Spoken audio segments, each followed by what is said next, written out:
살다 보면 누구나 한 번쯤은 큰 배신의 상처를 겪을 때가 있다. 특히 배신이 가장 가까웠던 사람과의 관계에서 비롯됐다면 분노와 복수심이 강하게 자라나게 된다. 예를 들어 많은 정성과 에너지를 쏟았던 관계에서 상대가 갑자기 등을 돌렸을 때, 상대가 헤어진 직후 새 연애 사진을 SNS에 아무렇지 않게 올렸을 때, 혹은 뒤에서는 다른 행동을 하면서도 내 앞에서는 아무 일 없다는 듯 태연했던 모습을 보여줬을 때 등이 있다. 이런 상황은 누구에게나 견디기 어렵다. 단순히 관계가 끝났다는 사실보다 기만당했고 무시당했다는 생각이 더 큰 고통으로 다가온다. 분노는 점점 커지고 그 감정은 빠져나가지 못한 채 마음속에는 불덩이가 생긴다. 그리고 이 불덩이는 복수심이라는 감정을 만든다. 불덩이는 단순히 참는다고 해서 작아지지 않는다. 오히려 시간이 지날수록 더 강해질 수 있다. 뇌에서는 계속 상대를 응징하라는 명령이 떨어지기 때문이다. 가만히 있자니 내가 너무 바보처럼 느껴지고 억울함과 수치심이 뒤섞여 마음을 괴롭게 만든다. 나 역시 과거에 그런 경험을 한 적이 있다. 그때는 마음속 불덩이를 어떻게 다뤄야 할지 몰라 정말 괴로웠다. 상황 자체도 힘들었지만 그보다도 속에서 요동치는 감정들 때문에 더 지치고 힘들었다. 복수심은 단순한 분노와는 다르다. 분노는 시간이 지나면 자연스럽게 가라앉는 경우가 많지만 복수심은 제대로 해소하지 않으면 오히려 점점 더 커진다. 결국에는 파괴적인 생각이나 행동으로 이어질 위험이 크다. 복수심은 누구나 겪을 수 있는 감정이지만 여기에 끌려가다 보면 결국 손해를 보는 쪽은 나 자신이다. 그리고 아이러니하게도 내가 정말 원했던 복수와는 점점 멀어지게 된다. 이번 영상에서는 복수심을 어떻게 다뤄야 하는지 그리고 진정한 복수가 무엇인지 다룬다. 1. 복수심에 대한 이해. 복수심이 왜 생기는지 이해하는 것이 문제 해결의 첫 시작이다. 감정의 원인을 알게 되면 그 감정에 대해 통제할 수 있다는 자신감이 생기고 이성적이고 전략적인 판단이 가능해진다. 인간의 감정은 모두 생존과 연결되어 있고 복수심도 예외는 아니다. 사람은 예로부터 무리를 이루며 살아왔다. 그런 환경에서 누군가에게 피해를 입고도 가만히 있으면 다른 사람들까지 자신을 얕볼 수 있다고 느끼게 된다. 그래서 마음속에는 자연스럽게 가만두면 안 된다, 반드시 되갚아야 한다는 경고 신호가 생긴다. 그것이 바로 복수심이다. 복수심이 생기면 분노를 바탕으로 공격성이 생기고 상대를 응징하여 자존심을 회복하려는 강한 동기가 만들어진다. 이때 우리 뇌는 이렇게 말한다. 이대로 넘어가면 너는 무시당하고 도태될 수 있어. 상대에게 본때를 보여줘서 정의를 구현해야 해. 따라서 반복적으로 부정적인 감정이 자극되고 그때마다 스트레스도 따라온다. 복수심은 단순한 분노가 아니다. 다시 내 존엄을 회복하라는 강한 본능이다. 그래서 복수심은 무조건 억눌러야 할 감정이 아니다. 억지로 누르면 마음속에 계속 쌓이고 미래 관계에도 악영향을 미칠 수 있다. 이 감정을 건강하게 해소하는 방법을 이해해야 해결되는 문제다. 열심히 인간관계를 맺거나 연애를 하다 보면 누구나 필연적으로 마주하게 되는 감정임을 먼저 받아들이자. 2. 복수를 하면 마음이 편해질까? 복수심이 들면 똑같이 되갚아줘야 분노가 해소될 것처럼 느껴지는 건 자연스러운 일이다. 실제로 뉴스에서 접하는 칼부림 사건이나 극단적인 보복도 단순한 기분 문제가 아니라 복수심을 해소하지 못해 생긴 결과다. 실제 고객 중에도 상대의 외도, 거짓말, 환승 같은 일을 참지 못하고 폭발했던 사례가 많았다. 어떤 분은 상대 직장에 문제를 제기했고 어떤 분은 상대의 가족에게 공격적인 메시지를 보냈다. 또 다른 분은 상대의 새 연인에게 연락해 상대의 치부를 폭로했다. 그렇게 하면 잠깐은 속이 시원해진 것처럼 느껴질 수 있다. 하지만 진짜 문제는 다음부터 시작된다. 오히려 허무함과 비참함이 밀려오고 감정은 더 깊은 괴로움으로 번진다. 대부분은 그 다음 날부터 내가 왜 그랬을까 하는 후회와 자책에 시달린다. 그때는 억울한 마음에 어쩔 수 없이 그런 선택을 했다고 느낀다. 하지만 지나고 나면 스스로가 초라하고 작아 보이고 자괴감까지 들게 된다. 왜 그럴까? 1차원적인 복수는 문제를 해결하지 못하기 때문이다. 우리가 진짜로 원하는 건 사실 단순한 보복이 아니라 무너진 자존감과 존엄을 회복하는 것이기 때문이다. 상대가 자신의 선택을 뼈저리게 후회하고 자책하게 만드는 것이기 때문이다. 그리고 복수를 실행하는 순간 나는 피해자에서 가해자의 위치로 바뀐다.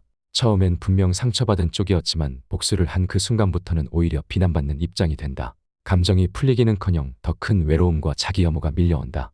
게다가 상대는 그 순간부터 자신의 잘못을 정당화할 여지를 갖게 된다. 죄책감을 덜어낼 핑곗거리가 생기는 것이다.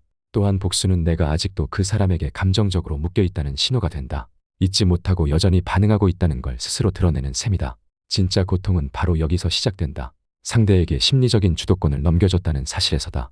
결국 복수는 나를 위한 것이 아니라 여전히 상대를 중심으로 한 선택이 된다. 잠깐은 통쾌할 수 있어도 그 끝은 대부분 자괴감과 후회로 남는다. 결국 그 행동은 상대를 돕고 나 자신에게는 상처를 남기는 결과가 된다. 3. 복수심을 다루는 방법. 지금 당신에게 필요한 건 1차원적인 복수가 아니다. 이 감정을 건강하게 다루고 나에게 이득이 되는 방향으로 관점을 전환하는 것이 필요하다. 분노가 견디기 힘든 이유는 나만 괴롭고 상대는 아무렇지도 않게 잘 지낸다는 생각 때문이다. 하지만 그건 사실과 다르다. 누군가를 배신하고 정말로 잘 지내는 사람은 드물다. 그런 식으로 쉽게 배신하는 사람일수록 내면이 약하고 자존감이 낮은 경우가 많다. 죄책감과 수치심으로 인해 결국은 스스로 무너지게 돼 있다. 그런 상태에서 시작한 새 연애도 성공적으로 이어질 가능성은 매우 낮다. 그러니 굳이 상대와 자신을 같은 선에 놓고 비교할 필요는 없다. 지금 해야 할 일은 이 감정에 끌려다니기보다 그 방향을 바꾸는 것이다. 그것이 진짜 복수의 시작이다. 지금부터 과거에 내가 복수심을 다스렸던 경험을 토대로 바로 적용할 수 있는 4가지 방법을 설명한다. 첫째, 복수에 대해 재정의한다. 복수는 상대를 잠깐 불쾌하게 만드는 게 아니라 시간이 지나도 자신의 선택을 계속해서 후회하게 만드는 것이다. 그래서 진짜 복수는 상대를 직접 비난하거나 공격하는 데 있지 않다. 오히려 그렇게 행동하는 순간 당신은 상대를 감정적으로 놓아주는 셈이 된다. 이런 경우 상대는 후회하거나 반성하기보다는 오히려 자신의 행동을 정당화할 기회만 얻게 된다. 진짜 복수는 시끄럽게 시작되지 않는다. 오히려 아주 조용하게 아무 말 없이 시작된다. 진짜 복수의 핵심은 결국 상대가 내가 소중한 가치를 놓친 건 아닐까라는 생각이 들게 만드는 것이다. 그리고 그 의심이 상대를 조금씩 잠식하게 만드는 것이다. 그러기 위해서는 상대에게 쏠려있던 에너지를 다시 나 자신에게 돌려야 한다. 사실 이별을 먼저 말한 사람들이 진짜로 두려워하는 건 이별 그 자체가 아니다. 전 연인의 마음속에서 자신이 차지했던 지분이 완전히 사라지는 순간을 가장 두려워한다. 상대는 당신을 배신했을 때 마음속으로 이렇게 생각했을 수 있다. 이 사람 없이도 잘 살 수 있어. 더 좋은 선택지가 있을 거야. 그런데 시간이 흐르고 당신에게 어떠한 반응도 없으면 역으로 자신이 거절당했다는 생각이 들기 시작한다. 처음엔 별 영향을 받지 않을 수 있다. 하지만 당신의 단단한 상태가 지속되면 어느 순간부터 마음이 불편해지기 시작한다. 내가 상대를 너무 가볍게 생각했던 건 아닐까? 내가 어리석은 선택을 한 건 아닐까 하는 의심의 씨앗이 심겨진다. 특히 이별 후 삶이 생각보다 만족스럽지 않다면 그 씨앗은 빠르게 자라난다. 특히 상대가 마음이 불안정한 사람이었다면 이런 감정 상태는 더 오래 지속된다. 잊으려고 해도 자꾸 비교하게 된다. 내가 배신한 사람이 시간이 갈수록 점점 더 괜찮은 사람이 되어가고 있다는 걸 알게 되면 열등감과 죄책감이 생긴다. 그리고 그런 감정은 쉽게 무시할 수 없다. 그때 비로소 말 한마디 없이 이루어지는 복수가 시작되는 것이다. 이런 변화는 흔히 말하는 잘 사는 척해서 복수해라는 단순한 조언과는 다르다. 단순히 겉으로 좋아 보이게 꾸미거나 SNS에 밝은 모습을 올리는 건 오히려 얕은 티가 나기 쉽고 상대가 진심으로 흔들리지 않는다. 중요한 건 겉모습이 아니라 실질적인 변화다. 실제로 당신이 내면적으로 단단해지고 자신에게 집중한다면 상대는 그걸 체감하게 된다. 그 사람은 당신을 떠날 때 이렇게 생각했을 수 있다. 이 사람은 아마 한동안 힘들어할 거야. 결국 날 그리워하게 될 거야. 하지만 예상과 달리 당신이 아무렇지 않게 살아가고 오히려 이전보다 더 괜찮아지고 있다면 상대는 자기 확신이 무너지는 경험을 하게 된다. 그렇지만 그 감정이 바로 찾아오지는 않는다. 처음엔 대수롭지 않게 넘기려 한다. 그냥 일시적인 반응이겠지, 잠깐 애쓰는 거겠지라고 생각하며 무시하려 든다. 하지만 시간이 지나도 당신이 반응하지 않으면 그때부터 마음이 조금씩 불편해진다. 처음엔 별일이 아니라고 생각했지만 점점 신경 쓰이기 시작한다. 예상했던 것과 완전히 다른 방향으로 잘 살아가고 있는 당신의 모습이 거슬리기 시작하는 것이다. 그리고 그렇게 느끼기 시작했을 땐 이미 늦은 순간이다. 당신은 훨씬 앞서가고 있고 상대는 더 이상 그 자리에 따라갈 수 없다. 그제야 자신의 선택이 잘못됐을지도 모른다는 생각이 들기 시작한다. 더 고통스러운 사실은 자신의 손으로 직접 소중한 관계를 망쳤다는 사실이다. 그때 느끼는 후회와 자책감은 형용할 수 없게 고통스럽다. 이게 바로 아무 말 없이도 작동하는 진짜 복수다. 당신은 복수를 의도한 것이 아니라 그저 조용히 자신의 길을 걸어간 것이다. 이제 당신과 상대는 더 이상 같은 리그에 있지 않다. 나는 더 넓은 시야와 깊이를 가진 사람이라는 확신을 가지고 앞으로 나아가는 것 그 자체가 차이를 만든다. 진짜 복수는 소리를 지르거나 공격하는 것이 아니다. 상대가 이제는 저 사람을 따라갈 수 없다고 느끼는 바로 그 순간 진짜 복수가 완성된다. 둘째, 복수심을 에너지로 전환한다. 복수심이 올라올 때 우리는 강한 분노를 느낀다. 그런데 이때 느끼는 분노는 인간이 움직일 수 있는 가장 강력한 에너지원이다. 실제로 삶에서 가장 큰 변화가 일어날 때는 대부분 억울해서 이렇게 살 수 없다는 분노에서 출발한다. 억울함, 상처, 배신감 같은 감정이 우리를 무너뜨릴 수도 있지만 이를 역이용하면 인생을 바꾸는 기폭제가 될 수도 있다. 중요한 건 그 에너지를 어디에 쓸지 선택하는 것이다. 그 에너지를 상대에게 복수하는 데 써버리면 잠깐은 통쾌할지 몰라도 결국엔 내가 더 소모되고 상처를 입는다. 그런데 만약 그 에너지를 나를 성장시키는 데 쓴다면 결과는 완전히 달라진다. 여기서 중요한 전환점이 있다. 우리는 흔히 복수심을 해소하기 위해 뭔가를 되갚아야 한다고 생각한다. 하지만 진짜로 감정이 해소되는 순간은 내가 이 분노를 통해 이득을 봤다고 느낄 때다. 이 일이 없었다면 나는 이렇게까지 성장하지 못했을 거야. 이 결과가 나에게 오히려 이득이었네라고 생각할 수 있어야 복수심도 자연스럽게 사라진다. 내가 얻은 게 있다는 확신이 생겨야만 감정은 정리된다는 것이다. 복수심을 억누르려고만 하지 말고 오히려 이 감정이 지금 나에게 큰 기회를 주고 있다는 관점으로 바꿔야 한다. 현실적으로 분노만큼 강한 동기부여는 없다.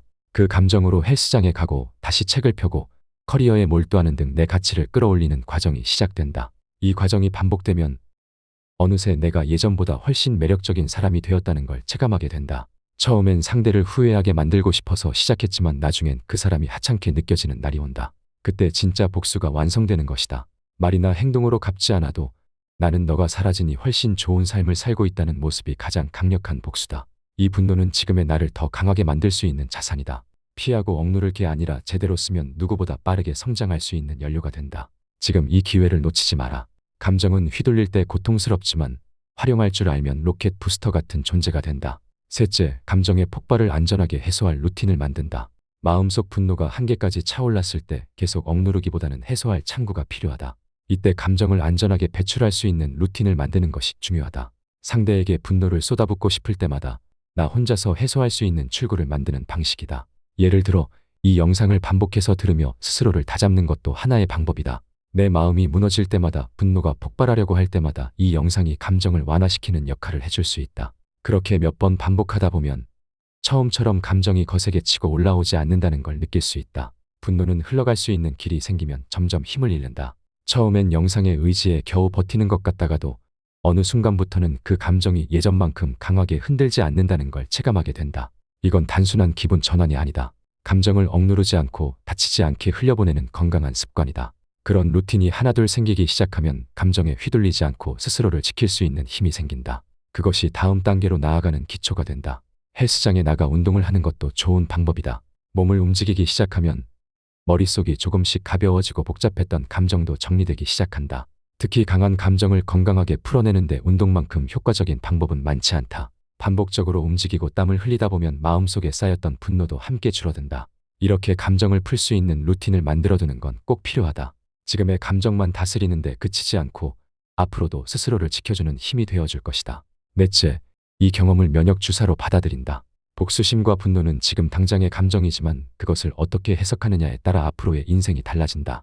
이 고통을 단순한 피해가 아니라 미래를 위한 면역주사처럼 받아들이는 관점으로 전환한다. 사기를 절대 당하지 않는 사람이 누군지 아는가? 과거에 사기를 당해본 사람이다. 배신도 마찬가지다. 지금까지 한 번도 배신당한 적이 없는 사람은 결국 배신을 겪을 가능성이 높다. 그런 의미에서 지금의 경험은 언젠가 반드시 마주했을 사건을 미리 겪고 지나가는 일이다. 일종의 예방접종 같은 것이다. 이렇게 생각하면 왜 하필 나에게 이런 일이 생겼지보다 이 일을 통해 내가 무엇을 배우게 됐는가라는 질문으로 관점이 바뀐다. 그 순간부터는 더 이상 피해자에 머무르지 않고 한 걸음 앞으로 나아갈 수 있게 된다. 시간이 조금 걸릴 수는 있다. 하지만 결국 마음속에 있던 그 사람이 날 이렇게 만든 거야라는 분노는 그 일이 없었다면 지금의 나도 없었겠지라는 인식으로 바뀐다. 이 전환이 일어나는 순간 복수심은 나를 무너뜨리는 감정이 아니라 성장의 동력이 되기 시작한다. 나를 무너뜨리려 했던 일이 결국 나를 더 강하게 만들었다는 걸 직접 느끼게 되면 더 이상 그 감정에 휘둘리지 않게 된다. 지금은 상상하기 어렵겠지만 시간이 지나 당신의 삶이 훨씬 더 나은 방향으로 흘러가면 오히려 그 사람에게 고마운 마음이 들 수도 있다. 그때 나를 배신해줘서 고맙다는 말이 마음속에서 진심으로 떠오르게 된다. 몇 달 동안 상대의 배신으로 인해 분노와 복수심에 시달리며 괴로워했던 한 고객이 있었다. 상대를 강하게 비난하고 직접적인 보복으로 똑같이 상처를 주고 싶다는 충동을 참느라 하루하루가 힘들다고 말했다. 하지만 그는 그 감정을 파괴적으로 사용하는 대신 스스로를 다잡고 차분히 자기 자신을 단련해 나갔다. 그러자 시간이 흐르고 오히려 상대가 자신의 선택을 후회하며 처절하게 매달리는 상황이 되었다. 이는 며칠 전 실제로 있었던 상담 사례다. 만약 그가 그때 감정에 휘둘려 분노를 쏟아냈다면 잠깐은 속이 시원했을지 몰라도 결국엔 자신만 더 무너졌을 것이다. 복수라고 생각했지만 사실은 자기 자신을 망가뜨리는 길이었을 것이다. 진짜 복수는 단순히 보복하는 것이 아니다. 오히려 이를 악물고 견디며 결국에는 상대보다 훨씬 강하고 현명한 사람이 되는 것이다. 당신이 더 높은 곳에 올라서게 되면 굳이 말하지 않아도 상대는 스스로 알게 된다. 지금은 실감나지 않을 수 있지만 시간이 지나면 이것이 가장 강한 복수였다는 걸 알게 된다. 당신은 앞으로 나아가고 상대는 여전히 제자리에서 똑같은 실수를 반복할 뿐이다. 마지막으로 이 사실을 기억해라. 배신자는 결코 장기적으로 행복할 수 없다. 그리고 결국 자신의 선택에 대한 대가를 치르게 된다. 나는 8년간 수많은 상담을 통해 이 진실을 반복해서 확인해왔다. 오늘 영상이 도움이 되었다면, 더 많은 영상을 원한다면 구독과 좋아요를 잊지 않길 바란다.